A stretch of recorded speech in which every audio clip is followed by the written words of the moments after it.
And hello and welcome everyone to a kind of different episode of the comic multiverse. In fact, we debated even calling this episode 102, but you know what? Screw it, let's do it. We're recording this kind of early in the week.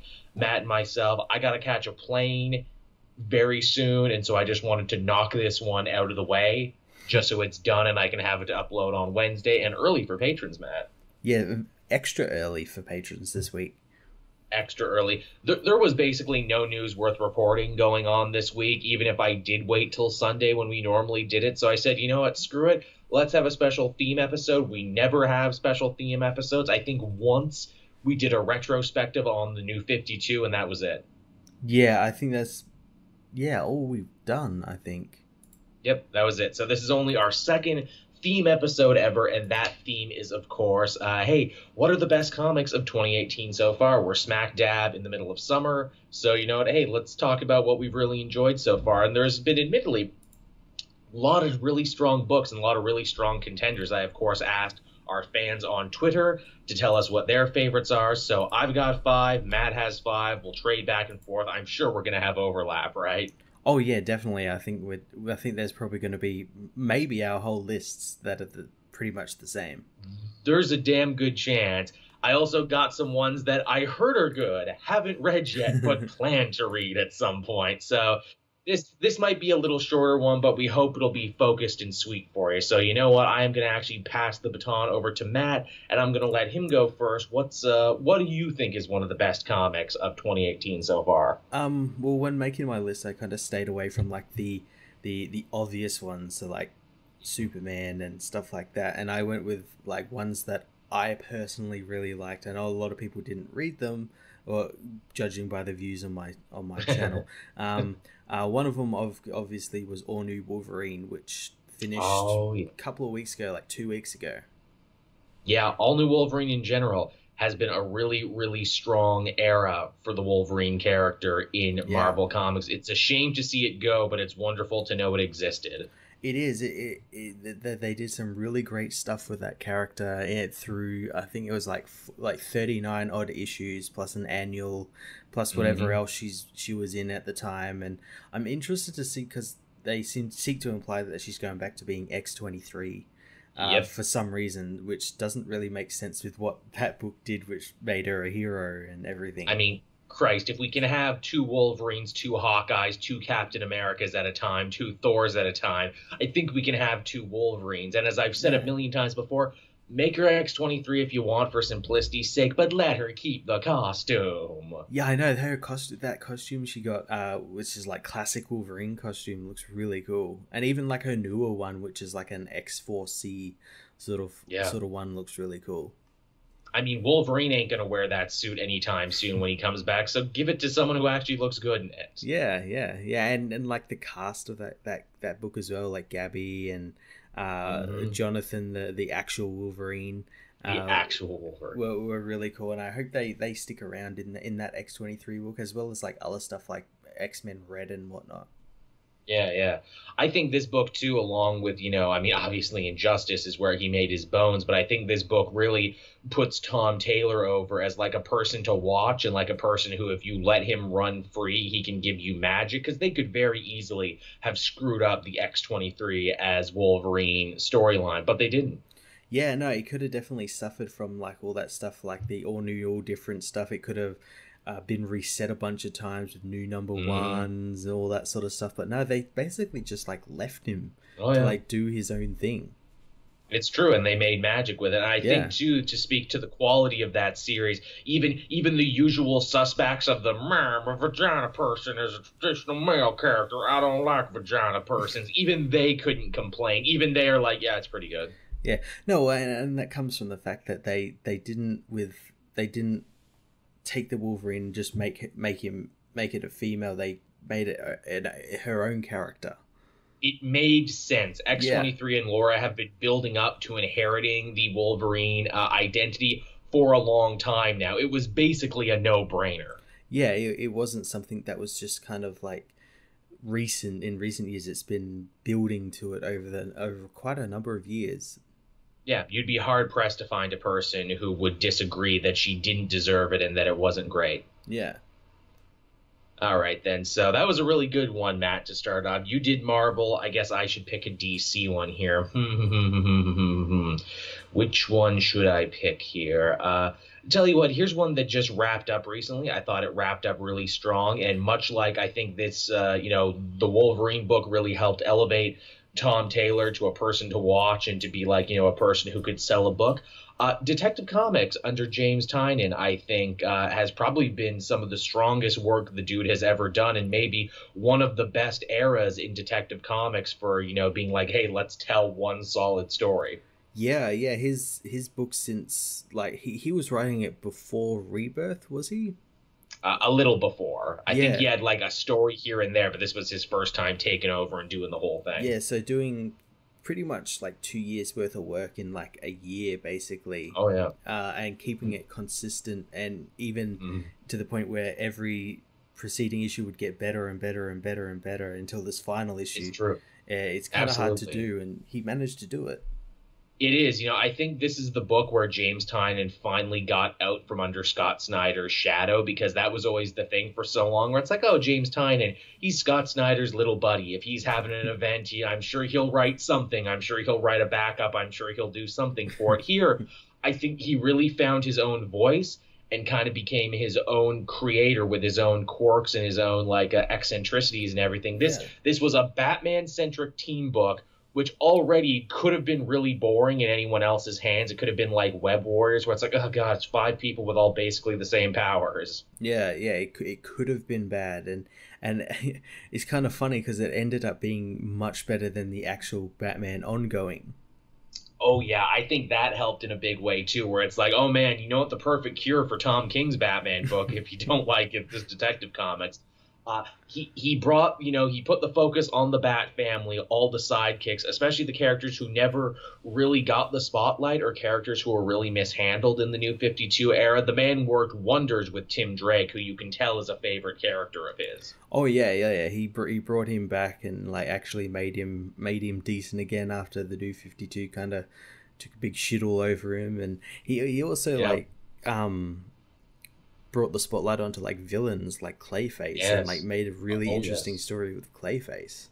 A tragic story, maybe one of the best Clayface stories they've told, to where it's like, oh, this is why I should give a shit about Basil Karlo. Okay, I get it now. And also, teaming up him with Cassandra Cain was another truly inspired idea, where you're like, oh wow, I wouldn't see that as a combo, but it's a real great combo. Yeah. It's one of those things where you're like, you never thought about it, but when you see it, you're like, that actually makes a lot of sense. How did I not think of that? Mm-hmm. He also created a ton of new interesting characters to the Victim Syndicate, which was his big, premier group of villains. We're definitely going to see them again, another villainous team. The Colony, which was a really cool idea. What if there was a paramilitary group that kind of worshipped Batman and his tactics and dressed up like Batman and everything? Yeah, they tied up their story. Well, it's not really tied up. They tied up their story in Detective Comics really well, and it makes me excited to see that they're still around, and we'll see them wherever they appear next. I guess probably Batwoman or whatever happens next. I can assume so. Yeah, they said they shut the Colony down, but I'm like, I don't believe that. Yeah, no, well, like in the end of that last issue, they're still working. Like Jacob's still sort of working as like an oracle sort of for Batwoman. Yeah. So yeah, he's probably still, which he always was. He's probably still, dabbling in the paramilitary stuff. Yeah. Oh, of course, a guy like that, he can't stop. That's his addiction. That's another cool thing too, really shining the spotlight on Batwoman. But moreover than that, her relationship with Bruce, and the fact where it's like, oh, you guys are actually family. You guys are actually blood related. Why does no one not tell more stories about this? Yeah, the only two of the people that were in this book that were actually related. Yeah, and it makes them love each other, and it makes them hate each other too. The big crux of those final 2 arcs was, their kind of falling out over tactics, and what do you do, how do you do it, is it ever acceptable to kill in any situation? And Batwoman very much coming at it like a soldier, where she's like, I don't want to kill, but I have to keep that in my back pocket for the worst possible scenarios. And Batman being like, no, you could never kill. The second you kill, you're as bad as those you fight and everything, and I will never give up on this, because if I do, then I'm no better than those I fight, etc., etc. and it was really good. I think my favorite issue was the mock trial issue where Batman has a sit down with all the other sidekicks, and it's like, okay, you know what shall be done about Batwoman, and how like none of the other sidekicks buy his shit.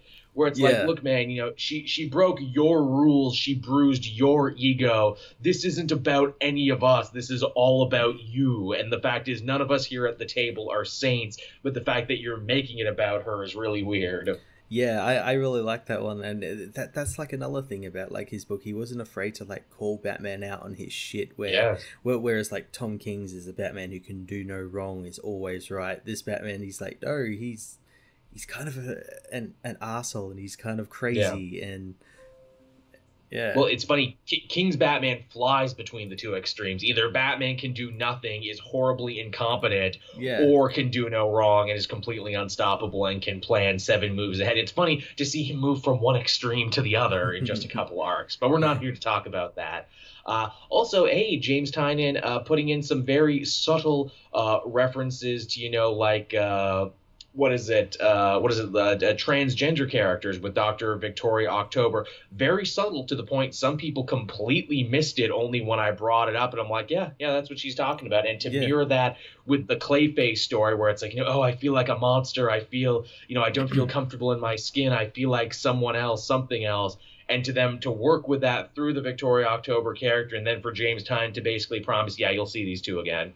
Yeah, I'm really excited to see where they're going to pop up next. There were 2 really great characters that really played well off each other.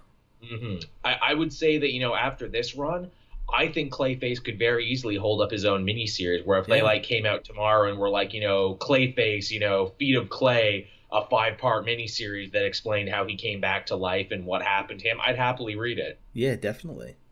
Yeah, most def. So what else did you have, Matt? Look at my list here. We'll go back over to DC, Marvel for a minute, and that's Marvel 2-in-1. I have this too. We read the newest issue this week. Man, Chip Zdarsky just knocking it out of the fucking park. He is. He's making a good Fantastic Four story that doesn't actually feature the Fantastic Four. It only features 2 of the members. Does it with 2. Yeah, it's really great, and it's getting me really excited for the upcoming Fantastic Four book. Same. Absolutely. I mean, you know, hey, I hope Dan Slott knows that Chip Zdarsky was an amazing opening act, that he was warming everyone else up for this, and doing just a great job of it too, you know, getting to really dig deep into the relationship between the Thing and the Human Torch, and how they fall apart and come back together. And to have this layer of moral complexity too, where it's like, you know, the thing is lying to Johnny at this point about trying to find Sue and Reed wherever they are in the multiverse. He knows they don't, that they're dead, that they're not out there, but he also wants to try and snap Johnny out of his funk and go adventuring again, like you know, Dr. Richards would want them to do. And now obviously solicitations have ruined it, and we know they find them anyway, but still. Yeah, but it's going to be interesting to see how they find them. Yeah, that's still going to be the extra fun part about it. Yeah, I mean, it's just so much fun, and it just feels like such classic Marvel, you know, just, you know, sense of adventure, sense of wonder. It feels like old school in the best way possible. It really does. It's just a fun book. It's about jumping through multiverses, and just like a Fantastic Four book should be. It is. It reminds you where it's like, this is why the Fantastic Four work. This is why they're good, and this is why the universe looks better with them in it. Yeah, exactly. And it's definitely one of those absence makes the heart grow fonder thing, where they've been gone for so long now that they're back, where it's like, yeah, give me more of that, please. Yeah, it's going to be really great seeing them come back finally. Yeah, here's hoping it continues to sell. Here's hoping people don't get complacent when Fantastic Four comes back. It's like, oh, the main series now. That was fun. I'm going to stop reading now. Because here's the thing, we love the Fantastic Four. Fantastic Four was never a great seller like after the original Stan Lee stuff. No, it wasn't. And that's a real shame. Okay, you did a Marvel, and we both agreed on that. I guess I'll go and do another DC then. I feel like such a fanboy doing another Batman book, but I think we all agree this is a front runner for me for book of the year. This one is like easily, it's number one, at least top three. It's going to take a lot to knock this one out, and that would be Batman White Knight. Yes, I agree as well. It's gonna be hard to like top that when it comes to the end of the year, choosing what's the best comic.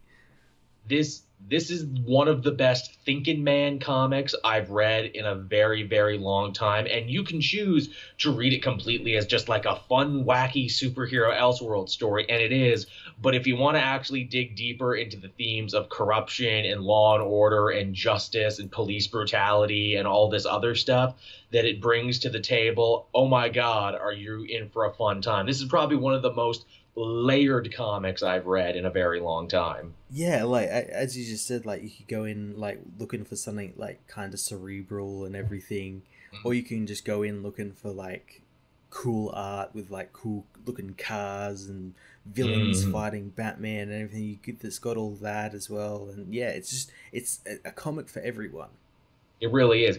It's an auteur work is what it is. And that word gets thrown around, I think, a little too much. But this really is the brainchild and the art child, because he did it all, of Sean Gordon Murphy. And you can see the love and the passion show up on the page there. And you don't think the words love and passion would apply to this one at first, because basically the whole conceit of White Knight is Murphy challenging and tearing down the myth of Batman as this infallible force. Where he's like, nah, actually, Batman is, if you break it down, if he existed in the real world, would be really bad for his city. And because of Batman's war on crime, the rich get richer, the poor stay poor. He does nothing to address the root causes of crime. And it's like, wow, he's basically writing all the stuff we as fans have been saying for years. Yeah, when the comic first came out, it was kind of pitched as like, oh, Batman's going to be the villain in this story. He's going to be like some crime lord or something, and he's going to be evil and everything. And while for the longest time, for like those first like 3 or so issues, it looked like that, and then it just like kind of changed, and you're like, oh, yeah. I see what's happening now. It has one of the best pivots ever. It's one of the most interesting takes on Jack Napier, the Joker, as a character in a long time. They do some amazing stuff with Harley Quinn in this, to where I'm like, that's so genius. The main universe should steal that, but they probably won't. Yeah, exactly. This is one thing I said that like a lot of writers can probably take note of this series of how to do a proper Harley Quinn arc or characterization of her. She was perfect in this, whereas like everywhere else they're kind of using her just because she's popular and just slapping her in the comic just because she's popular. Whereas this one actually had a reason for her to be in it. She's an actual character in this, and Harley Quinn hasn't been a character in a long time, and that's a real shame. But yeah, this was a joy to read. And again, don't think it's just a straight up deconstruction of the Batman mythos. It is, but then wonderfully it turns in that final issue, and it actually becomes a celebration of Batman, where we see him grow, change, apologize in the kind of way that he could only do so in an Elseworld story, because Batman admits stuff to himself in this story that if he admitted it in the main universe, you couldn't tell any more Batman stories after that. It would be done. The cat would be out of the bag. The mirror would be shattered, essentially. Yeah, this is it's like you know, Dark Knight Returns or something. It's like the final Batman story, but this is like the final Batman story for this new generation.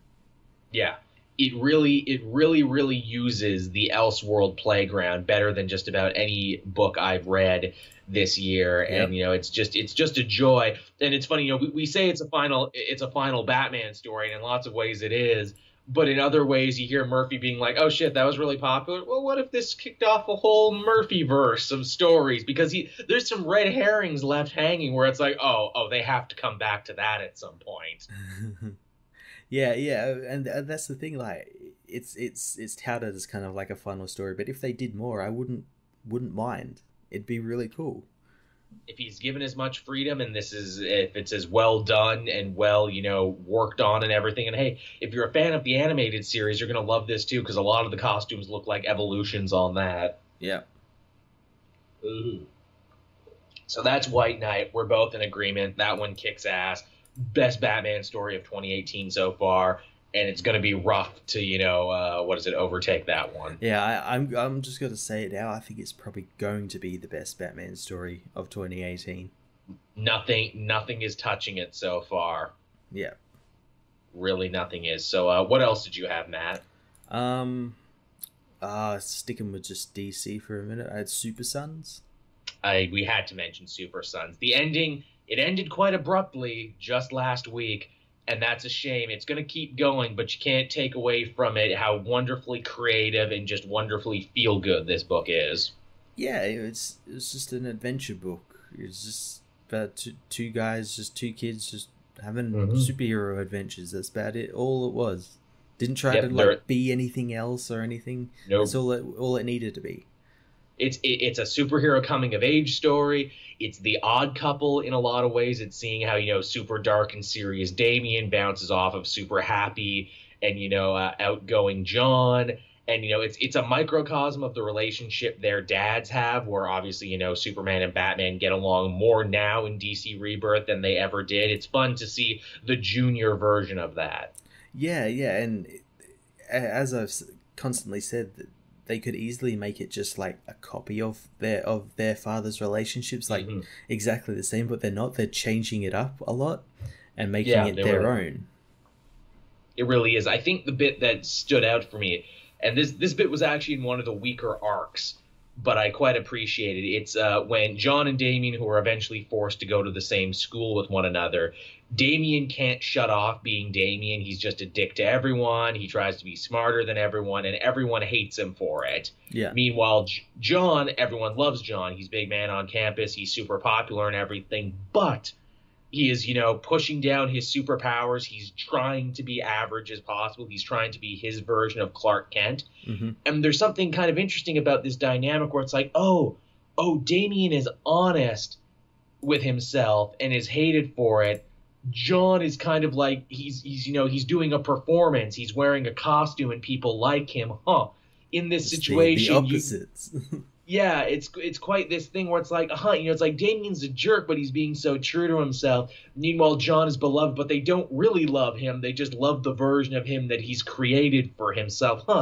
That's very interesting. And you don't see that with Batman or Superman either, because they're both kind of like, wearing costumes in their own way. Yeah. It's really cool. I really, really thought it was a really great series. I'm glad it's continuing, and it really should have just kept going. It should have.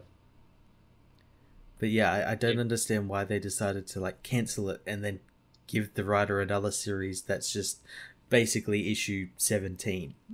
Given what I've read in The Man of Steel this week, I get the feeling they didn't want what Tomasi was doing to rub up against whatever Bendis is doing. That's true, but you could always just put a little thing at the front. This is set between here. Or they did that for the last issue. They said that was set before Action Comics 1000. So I know, but apparently we don't want to keep doing that.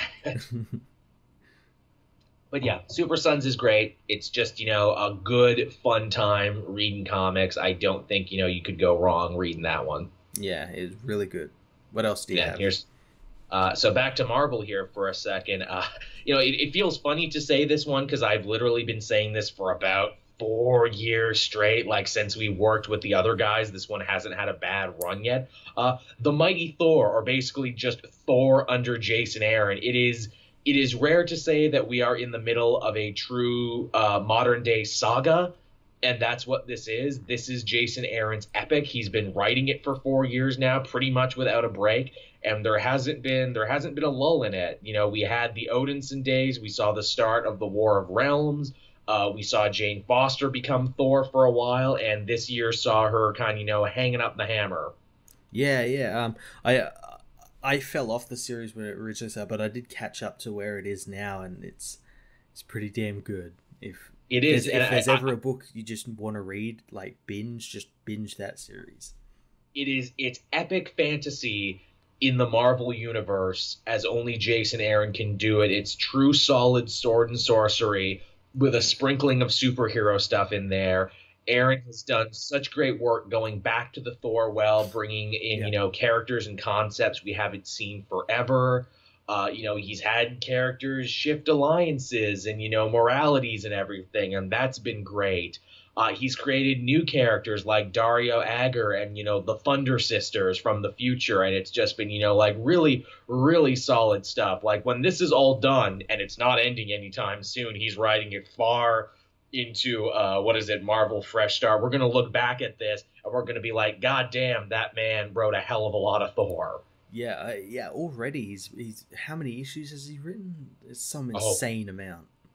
When you put it all together, absolutely. And we're already seeing the effect of it take place in movies. I was listening to the commentary for Thor Ragnarok, and Taika Waititi talks about the swords that Hela uses, and I was shocked to hear on the commentary Waititi go, "Oh yeah, those are the swords from the God Butcher arc in the Jason Aaron comics." And I'm like, wait, what, really? Yeah, yeah.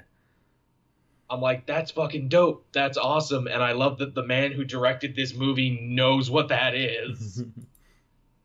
The art on that book has also been really solid. So, I tend to have a weird face blindness in my head for artists. And I think that's a shame because, they literally do 50% of the work. If it wasn't for, artists, we would be just like reading fucking prose novels.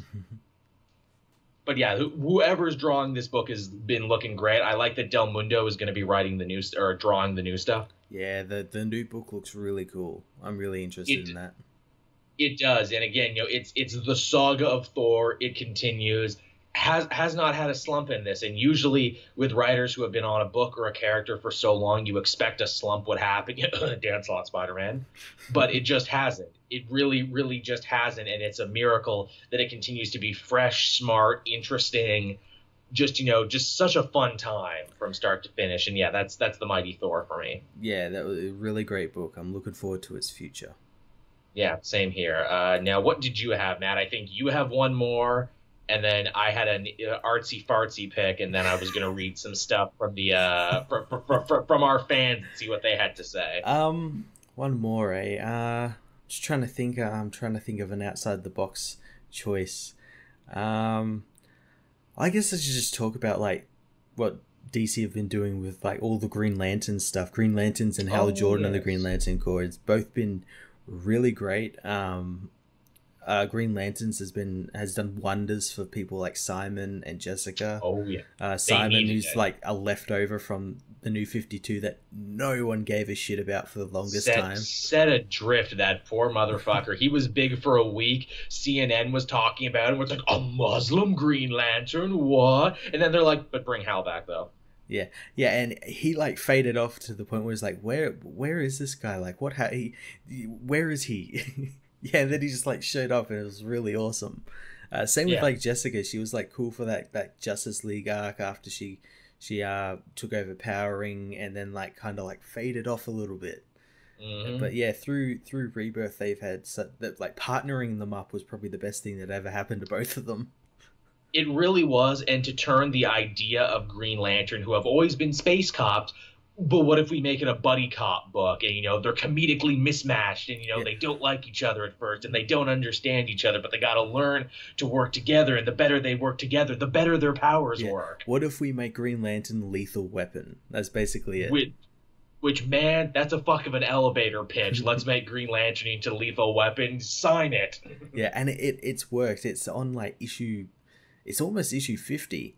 Of the run, and then it's going to be continuing on with Dan Jurgens, and it's been such a great book. Just like all the stuff they've been doing, like the most recent arc is about how Jessica's ring was Power Ring's ring, and it's starting to like come back to that, and they've got to fight like Volthoom and everything, and all this really cool stuff. And it's great to have like a cosmic book. That's absolutely like delving into all this stuff, and same with like Hal Jordan. That's more of a team book than a Hal Jordan book. But yeah, and the Green Lantern Corps. Yeah, but the same thing applies to that. All the cosmic stuff. He just fought General Zod, and because of stuff that was happening in like Superman and all these like little connections and everything. Like at the moment, he's like recruiting villains to fight the Dark Stars, Dawn Stars, and everything.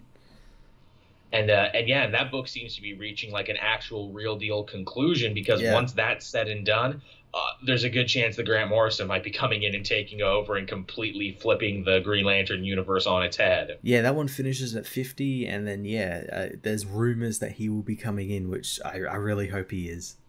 I mean, those rumors seemed way too specific to not be true. Yeah, so very specific. So yeah, hopefully. Which again, it's like, enjoy these books while you can then, because so much of it is going to be changing soon. Like, we're not going to have Green Lanterns. We're not going to have Hal Jordan and the Green Lantern Corps. It looks like we're just going to have one book called Green Lantern now. And that it could be about anything. Yeah. I imagine it's probably going to be about Hal Jordan. Could be, or again, Grant Morrison with his pull. I want to make a new Green Lantern, one you've never seen before. He does a lot of peyote in the desert. Yeah, this Green Lantern he's an alien, but he's like an abstract, like, thought form, so you never see him. Oh, and he's got a shaved head and everything, and he's from Scotland. Grant, are you just writing you, Grant? Yes, I'm just writing me if I was a Green Lantern. You've already written yourself into books several times. You can't keep doing it, but I can though. You can't stop me. I'll wrestle you for it. What about that? Yeah. The one I hope for that, if he does take over, I hope he references all these stuff he did in like Multiversity and everything with the Gentry and all that sort of stuff.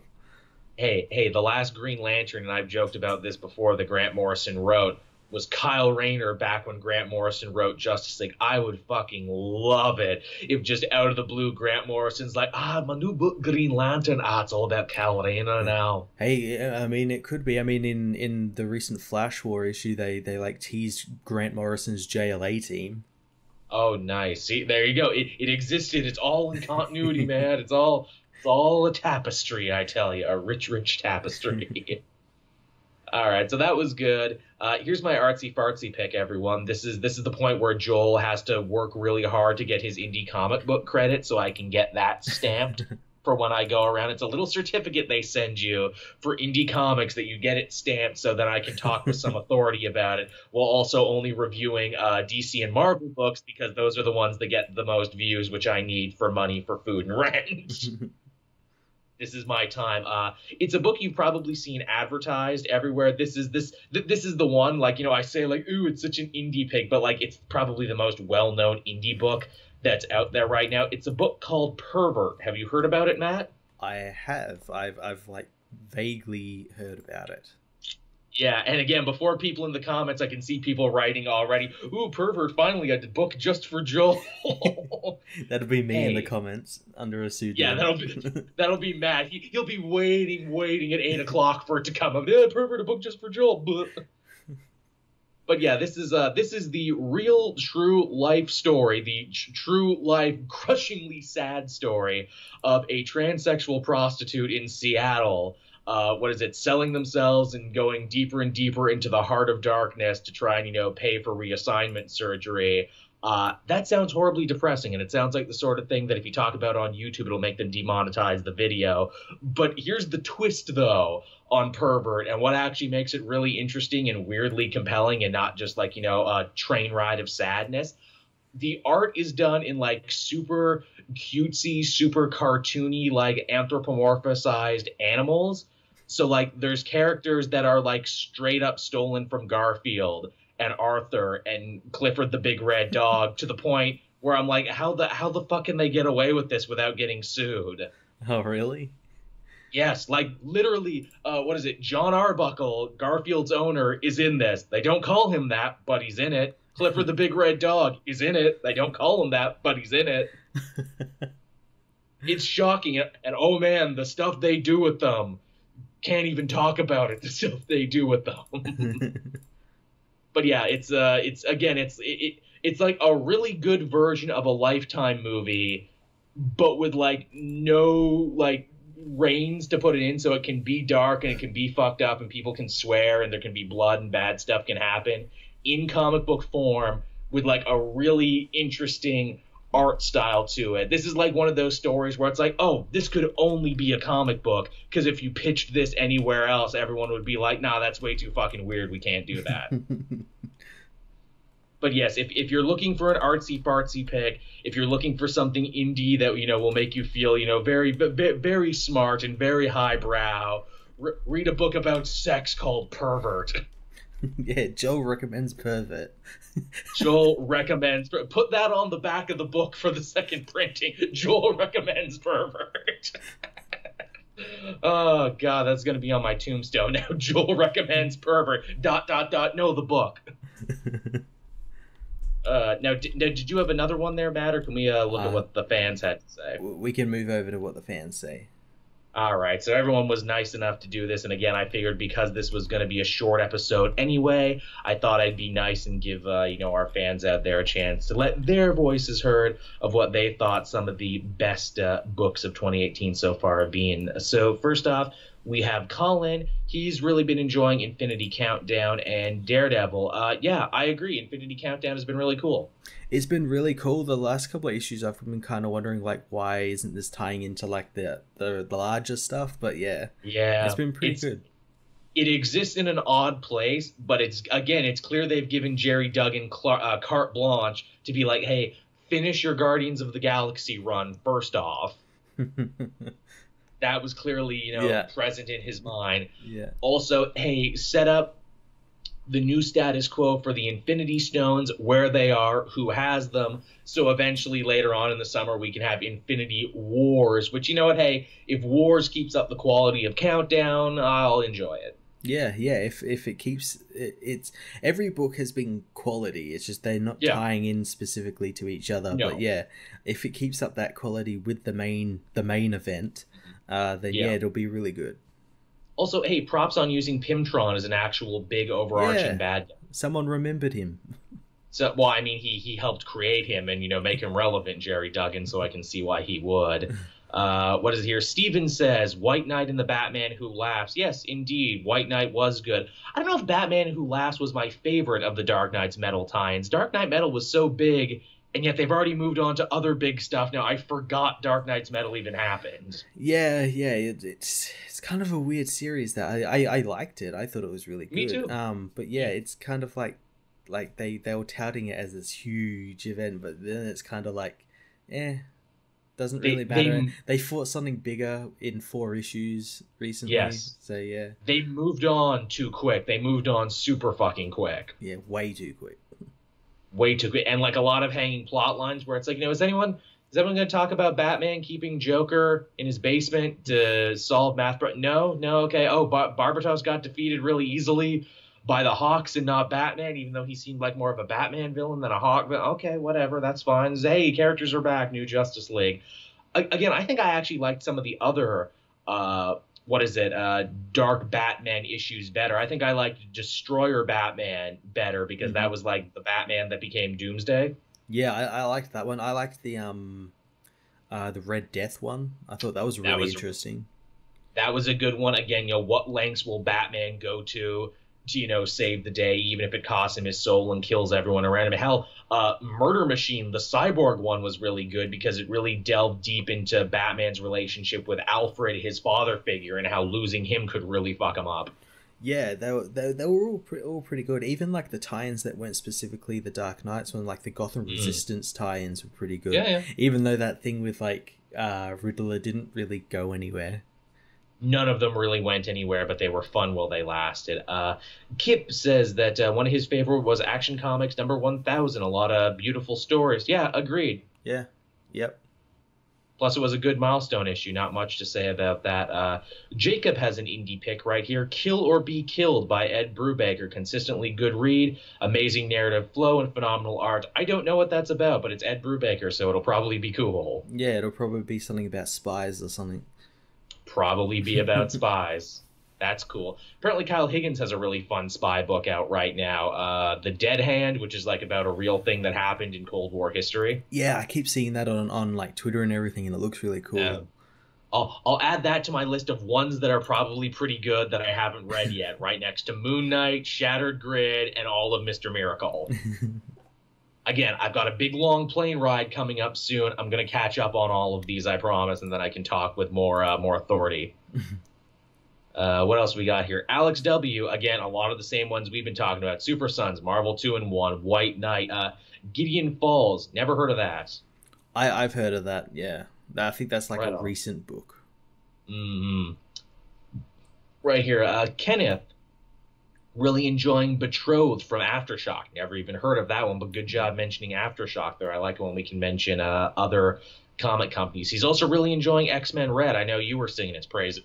Yeah, Praises there, Matt. Last issue kind of fell into the old X-Men thing where it kind of like they seem to be telling the same story every story arc, you know, racism against the X-Men, that sort of stuff. But it's really cool because they're telling it in like the internet age now, where like where it can do with anyone and anything.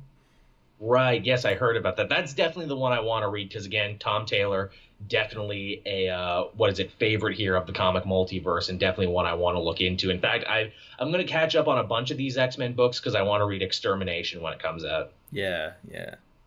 Our buddy Jacob here saying he's really enjoying Doomsday Clock, but that goes without saying. Yeah, I read the last Doomsday Clock. What did you think of it, Matt?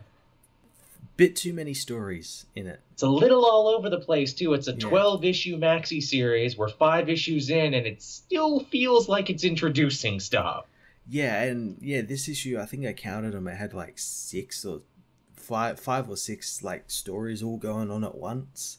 Yeah. And it was like jumping, every other page was like another story, and and like big stuff is happening in between panels now. It's like, oh, Rorschach broke out of Arkham Asylum. Oh, and he's teamed up with Saturn Girl now. Okay. Yeah. It's okay. They found the Joker. Okay, which Joker is this? Oh, we don't know. We don't know. we don't know. Although, hey, you know, we can see again Jeff Johns playing all his favorite cards that he's apparently keeping close to his chest. Black Adam, Justice Society of America, Legion of Superheroes. These are mine. No one else can talk about these. Yep. Which, again, too, you know, here's another thing that I like Doomsday Clock for, and it infuriates me, too, where they're doing the whole, you know, modern updating of the Watchmen story, you know, pulled from the headlines, you know, metahumans, Russian tension and everything, on one hand. Then it's also doing this Metatech story with Johnny Thunder where he's like, oh, I need to find American-made steel. And I'm like, oh, because, you know, American-made comics or whatever was one of the companies that would eventually morph and become DC Comics. Oh, I see what you're doing. Yeah, it's got a lot of cool stuff, and yeah, as you said, kind of frustrating in parts as well. Because it's so many levels where I'm like, okay, look, I'm reading this as a pulled from the headlines. Like, okay, now I got to change gears and read this as an allegory story. And, you know, you're giving me double allegory because we got the Nathaniel Dusk detective movies because Nathaniel Dusk was a character in DC lore, but he got crisised out of existence. And now he's just a movie character, but maybe he's not a movie character. Maybe he actually did exist, and maybe Johnny knew him. There's a lot of stuff going on here. Live to Rock, longtime fan here. Again, he also mentions All New Wolverine, X-Men Red, Avengers No Surrender. Yeah, really solid Avengers story.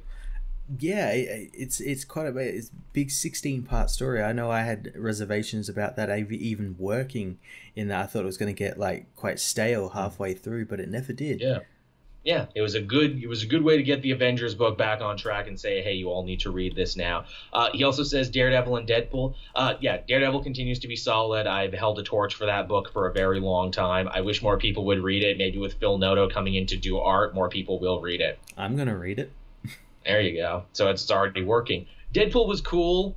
Again, under Duggan, although I think the Despicable Deadpool era was his weakest era. He stuck the landing, but man, getting there was rough. Yeah.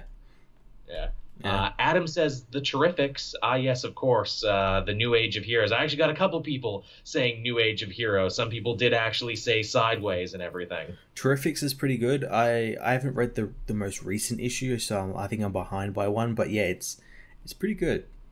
Terrifics, more than anything in the New Age of Heroes, is the one I can see working and the one sticking around because it's not made of new Marvel-esque characters. It's pre-existing DC characters put in Marvel-esque situations. That people wanted back. And that exactly people wanted back and people wanted to read about anyway. Garrett saying one of the ones he's loving is Hack Slash Resurrection. Nice Hack Slash reference. I need to go back and read more of those. Yeah. But I love that. Again, some more love for the Power Rangers comic. Some love for the Archie comics from Joshua. I forget that Archie is back in a big way and super popular now. Yeah. Super, super popular, in fact. What do we got? Yeah, is that everybody? More Doomsday Clock, more... Yeah, a lot of the same books being mentioned here. Thanos by Donny Cates technically ended in 2018 but started in 2017. That counts. I also caught up on Thanos by Donny Cates and thought it was pretty wicked. It's pretty damn good book. It is. And, he writes it differently, which I truly appreciated. Like, he writes that last story like a fairy tale, and he, introduces the Cosmic Ghost Rider, who's already kind of taken off and becoming his own thing as a character. Yeah. Yeah. And, that's all the fan ones, everybody. We're about to hit, roughly around 50 minutes here. Do we have anything else to say, Matt? I thought that was pretty good, pretty to the point. We got to talk about lots of good books. We got to have a super positive episode. Yeah, it was really great. Obviously a lot shorter, but yeah, it was really great just being able to praise the books we love to read and review on our channels. Definitely, because, that's, believe it or not, everyone, that's why Matt and I do this, because we love comics, we love to talk about comics, and we love to share the comics we love with other people. We do, we really do. I think that's a common misconception online where it's like, oh, you critics, you just want to hate stuff or, prove you're smarter than the material, even though technically, like in the old Greeky kind of way, that was what criticism was, but still. Again, Matt and I don't think we're smarter than the material. We're smarter than some materials, but not all the materials. You know the ones. But yeah, with that, everyone, I guess we can start winding the show down. Thank you so much for listening. Sorry it was shorter this week. Again, I wanted to deliver something. I wanted to deliver something a little different. Probably by the time you see this, I will be in a completely different province, in a completely different time zone. Yeah. That'll be a thing. Anything you want to talk about, Matt? Anything you want to promote here on the show before we shut her down? Not really. I am really happy with myself that I've actually caught up with all my comics, especially since next week all of like Marvel #1 start. Oh, do they seriously? Is that next week? Like a huge chunk of them start next week. Don't they? Here, what do I have left? I did Marvel 2-in-1 and the Man of Steel tonight. I have the Batman Wedding Prelude. I'm debating doing the Captain Marvel Infinity Countdown. I got Green Arrow Annual. Again, my favorite hero, and I push him down. I gotta push him down the pecking order. Green Arrow Annual is a No Justice tie-in. Is it fucking seriously? Yeah, no, I didn't even know until I opened it, and I'm like, wait, really? They reference it. And it was much better than the issue. Wow, they reference No Justice, or they reference Green Arrow Annual in the pages of of No Justice, saying, oh, you want to see this meeting between Amanda Waller and Green Arrow? Read Green Arrow Annual. I'm like, but that's not out yet and won't be out for weeks. Well, I'll be goddamn. Thanks for that, Matt. Then, of course, I got Punisher, Daredevil, and 2 issues of Miss Marvel I'm behind on. So that's what I got looking for the rest of the week. Nice. So yeah, with that, everyone, I think we can call this a show. Thank you so much for listening. Tell us in the comments section below if you didn't get a chance to sound off. What are your favorite comics of 2018 so far, and what are you looking forward to in the rest of the year? Yeah, looking forward to hearing what people have to offer. Absolutely. I love hearing stuff I haven't read and stuff that I should probably seek out. So there you have it, everyone. As always, I have been Cape Joel. I'm Matt. We will see you all again. Same Comic Multiverse time, same Comic Multiverse place. Bye-bye, everybody. Bye.